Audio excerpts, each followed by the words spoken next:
SCP-2589. Object Class, Neutralized. Special Containment Procedures. The home SCP-2589 was previously located in has been dismantled and incinerated. The area the home was located on has been barred from entry, and has been disguised as an enclosed electrical generator. Witnesses of SCP-2589 have been administered Class A amnestics. Those who have not been located are currently being tracked by Foundation assets.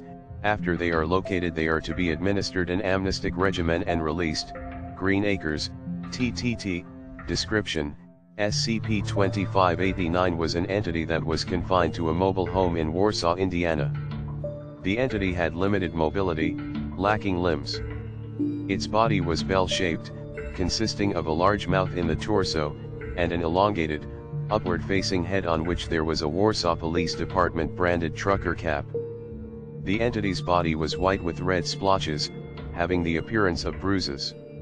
SCP-2589's body did not appear to have an internal structure, the skin simply forming a floating membrane in the shape of itself. The entity was capable of manipulating the physical reality of the area around it. SCP-2589 utilized this ability to create mouth traps in areas which lead to its stomach. These spaces manifested as spaces in walls, enclosures of any kind such as a doghouse, closets, and in one case a pair of pants. These portals have a tendency to manifest most commonly in holes. Subjects affected by SCP-2589 claimed they most commonly fell into the trap when walking through the master bedroom of the home. The entity would eat humans or animals if it was fed. SCP-2589 did not seem to be sapient, and did not actively attempt to consume subjects with its person.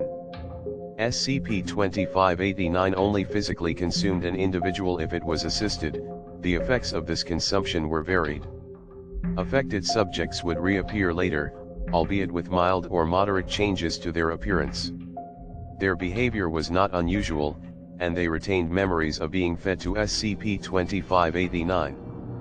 Subjects frequently responded to this event with frustration or misdirection.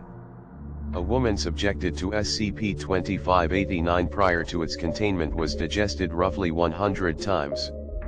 When questioned, Emma Clark, 23, seemed frustrated. To quote, "I don't see what the problem is." When SCP-2589 inhabited the home, the people living in that home expressed dismissal or disinterest in SCP-2589. Adolescents, however, did not seem to be affected by the anomaly and would respond to SCP-2589 as one would typically expect.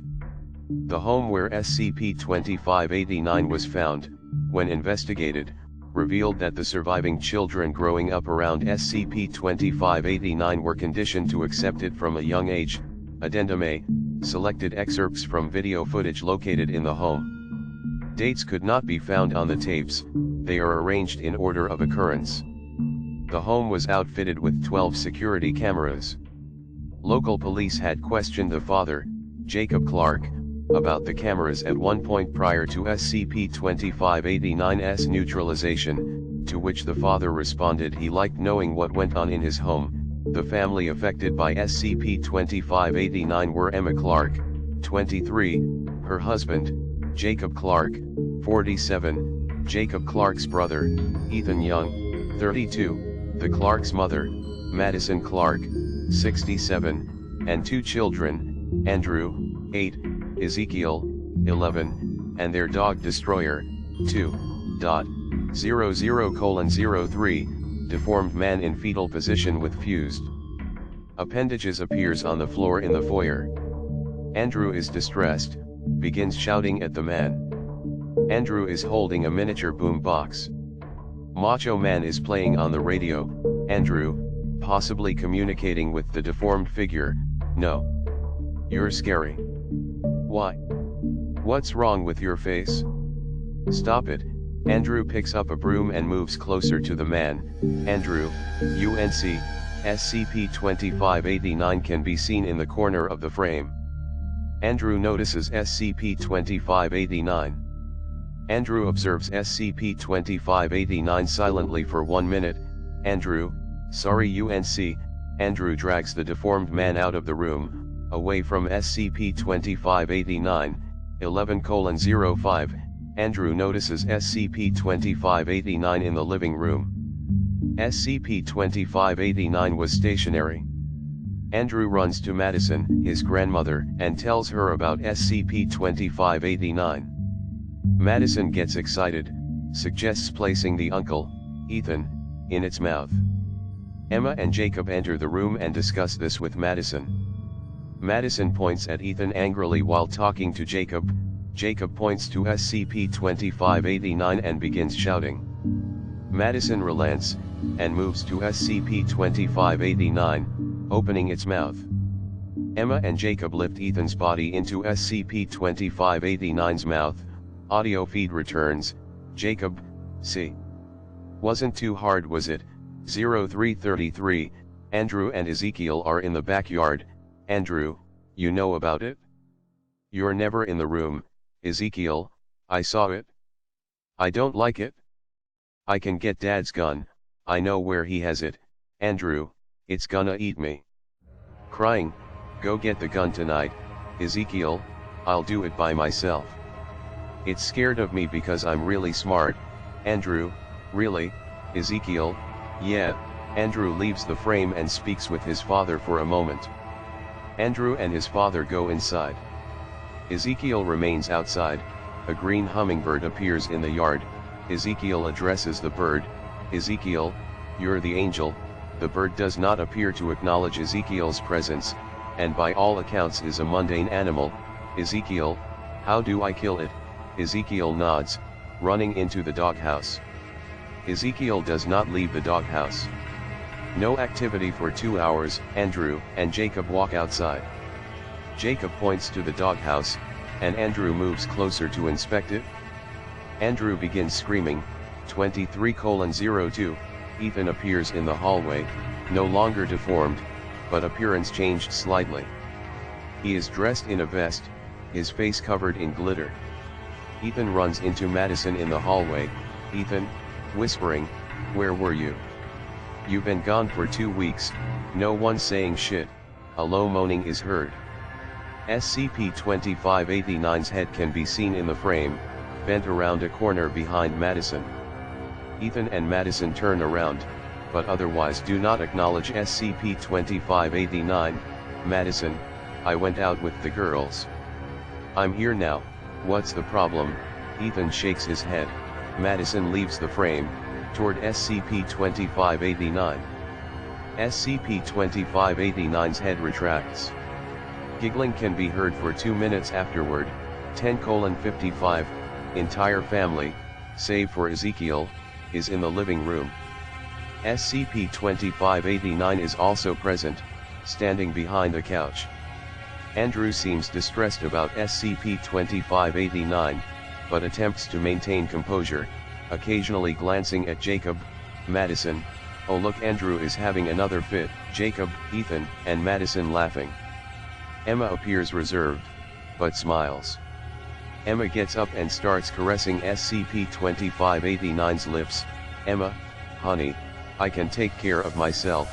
Jacob gets up from the couch and pushes Emma into SCP-2589's mouth. Ethan and Madison laugh. Andrew closes his eyes and puts his hands to his ears. Jacob, bye, honey. 02:00, Andrew moves down the hallway. Heavy breathing is audible on the tape, as well as a barely audible loop of Bee Gees' Night Fever. The wall next to Andrew begins heaving as if it were organic. A small section of the wall collapses, revealing a deformed Ezekiel. Ezekiel's body appears to have been compressed into a cube. Andrew observes the hole, motionless. Ezekiel, kill it. Andrew continues staring at the hole. Addendum B, local police had been called to the location 10 times previously on the grounds of domestic disturbances.